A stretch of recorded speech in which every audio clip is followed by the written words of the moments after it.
अस्सलाम वालेकुम स्टूडेंट्स। आज जो मैं टॉपिक स्टार्ट करा रहा हूँ वो है जर्नल का, यानी जर्नल एंट्रीज़ हम कैसे पास करते हैं। तो सबसे पहले आप देखें कि जर्नल बनता किस तरह है। सबसे पहले कंपनी का नाम लिखा जाता है। जैसे यहाँ पे हम EZ ट्रेडर्स का बना रहे हैं तो ये EZ ट्रेडर्स लिखते हैं। उसके बाद जो भी स्टेटमेंट बना रहे हैं उसका नाम लिखा जाता है, जैसे जर्नल एंट्रीज़। अब इसके अगर आप देखें तो 5 कॉलम है। पहला कॉलम है डेट का, इसमें डेट आएगी। दूसरा कॉलम है पर्टिकुलर्स का, तो इसमें हेड ऑफ़ अकाउंट्स के नाम और नरेशन लिखी जाती है। तीसरा पोस्ट रेफरेंस का कॉलम है, ये खाली छोड़ दिया जाता है। चौथा कॉलम डेबिट का है, इसमें जैसे हेड ऑफ़ अकाउंट की जो हेड ऑफ़ अकाउंट डेबिट हो रहा है उसके सामने उसकी अमाउंट लिखी जाएगी। और क्रेडिट कॉलम में जो हेड ऑफ़ अकाउंट क्रेडिट हो रहा है उसकी अमाउंट लिखी जाएगी।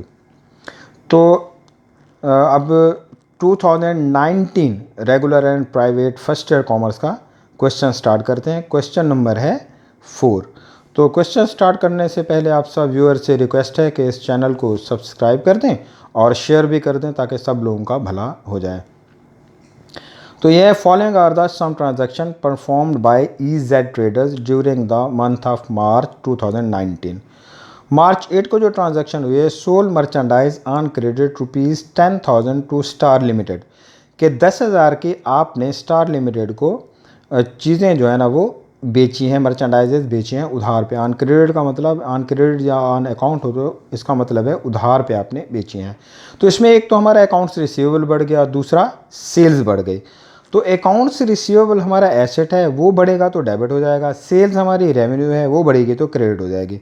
तो यहाँ पे हमने जो एंट्री किया है वो किया है accounts receivable debit and sales credit, और नरेशन में लिखा है to record the sales on account. अब हम देखते हैं मार्च 12 को purchase office furniture from toys company ₹5,000 in cash. Cash पे आपने ऑफिस फर्नीचर यानी एसेट ख़रीदा है। तो ये ऑफिस फर्नीचर एसेट है, बढ़ेगा तो डेबिट हो जाएगा। कैश कम हुआ है, वो भी एसेट है, वो कम हुआ तो क्रेडिट हो जाएगा।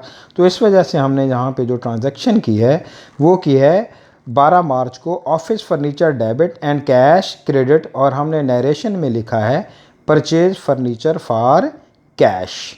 उसके बाद आते हैं मार्च 13।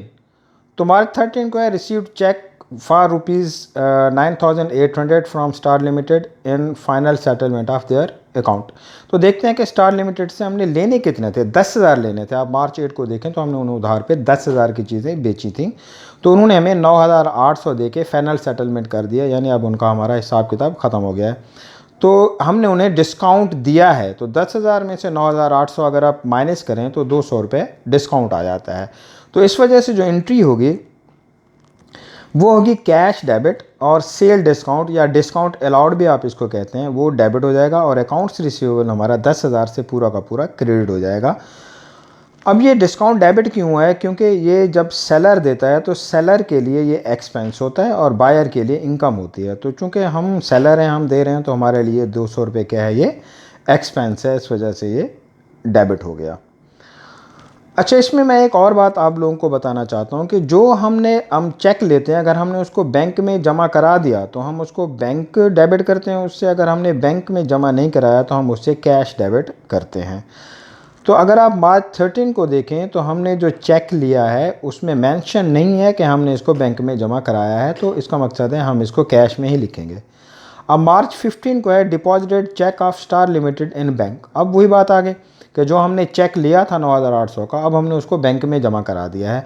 तो अब क्या होगा, अब बैंक बढ़ जाएगा और कैश कम हो जाएगा, क्योंकि हमने पहले उसको कैश में बढ़ाया हुआ था तो कैश डेबिट किया हुआ था, अब हम कैश ही कम करेंगे। तो बैंक डेबिट और कैश क्रेडिट, और नरेशन में लिखा जाएगा कैश डिपॉजिटेड इनटू बैंक। अब आते हैं मार्च 16 को withdrew cash from bank for personal use, के पर्सनल यूज़ के लिए हमने कैश बैंक से निकलवाया है। तो ये ड्राइंग है, तो इससे ड्राइंग डेबिट हो जाएगी और बैंक क्या हो जाएगा, क्रेडिट हो जाएगा, क्योंकि हमने ये बैंक से निकलवाया है। अब देखते हैं कि मार्च 20 को क्या हुआ है। मार्च 20 को है purchase merchandise on account from moon brothers ₹7,500। तो हमने मून ब्रदर से 7,500 की गुड्स जो हैं वो उधार पे परचेज़ की हैं। तो इससे क्या हुआ है, एक तो हमारी परचेजेज बढ़ गई, परचेजेज एक्सपेंस हैं या एसेट ट्रीट कर लें, तो परचेजेज डेबिट होता है, इंक्रीज़ हो गया, तो हमारी लायबिलिटी भी बढ़ गई, हमने उधार पे खरीदी है तो लायबिलिटी इंक्रीज़ होती है तो क्रेडिट होती है। उसके बाद आते हैं 22 को। 22 को है merchandise return by Moon Brothers ₹1800 के ₹1800 की हमने मर्चेंडाइज़ क्या की हैं, वापस कर दी हैं। जब हम चीज़ें वापस करते हैं तो एक तो उससे हमारी लायबिलिटी कम होती है, तो लायबिलिटी कम होगी तो अकाउंट्स पेबल हमारा डेबिट हो जाएगा, और परचेज रिटर्न जो है ना, रिटर्न अलाउंस क्रेडिट हो जाएगा। परचेज बढ़ती है तो परचेज डेबिट होती है, ये उसका कॉन्ट्रा अकाउंट है परचेज रिटर्न अलाउंस, तो ये क्रेडिट हो जाएगा। जो कॉन्ट्रा अकाउंट रहते हैं वो उसके रेसिप्रोकल या उलट होते हैं। अगर एक अकाउंट डेबिट हो रहा है तो उसका जो कॉन्ट्रा अकाउंट है वो क्रेडिट होगा, तो ये परचेज रिटर्न अलाउंस के नाम से ये क्रेडिट हो गया। उसके बाद हम देखते हैं कि मार्च 29 को के account of Moon Brothers settled by issuing a cheque for the balance amount, कि मून ब्रदर्स का जो अकाउंट है वो क्या हुआ है, वो बैलेंस अमाउंट से हमने उसको सेटल कर दिया, यानी जितने पैसे उसके देने थे दे दिए। अब इसमें मेन बात यह है कि बैलेंस कितना है। अगर आप देखें तो 20 को हमने जो गुड्स खरीदी हैं मून ब्रदर्स से वो 7500 की खरीदी हैं, और 22 को हमने 1800 की वापस कर दी हैं। तो 7500 में से जब आप 1800 माइनस करेंगे तो बाकी कितना बचेगा, बाकी बचेगा 5700। तो 5700 से हमने क्या किया है, उसको जो है ना चेक देकर उसका अकाउंट सेटल कर दिया है। तो ये एंट्री होगी अकाउंट्स पेएबल डेबिट और बैंक क्रेडिट।